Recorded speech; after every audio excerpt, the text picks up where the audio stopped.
Isa sa pinakamalaking problema ng bansa ay ang lantarang pagnanakaw ng ilang politiko at pagkakaabswelto ng mga ito sa isyu ng korupsyon. Kaya naman, ayusin natin ang Pilipinas.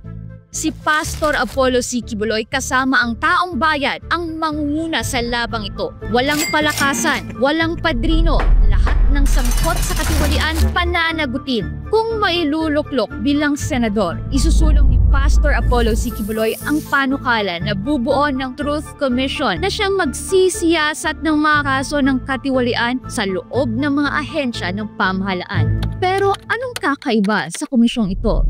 Ang mga miyembro ng Truth Commission ay hindi lang mga opisyal, kundi mga ordinaryong mamamayang Pilipino. Ayon kay Pastor Quiboloy, ito ay magiging isang jury system. Taong bayan mismo ang huhusga sa mga questionableng paggamit ng pera ng bayan. At para sa mga matitinding kaso ng katiwalian, lalo na yung mga opisyal na nagdulot ng matinding pinsala sa kapakanan ng publiko at interes ng bansa, ano ang parusa? Death penalty. Naniniwala si Pastor Quiboloy na walang puwang sa lipunan ang mga magnanakaw sa kaban ng bayan. Kung gusto mo ng totoong pagbabago at hustisya para sa bayan, suportahan natin si Pastor Apollo C. Quiboloy sa Senado. Sama-sama nating bantayan ang kaban ng bayan. Number 53 sa balota.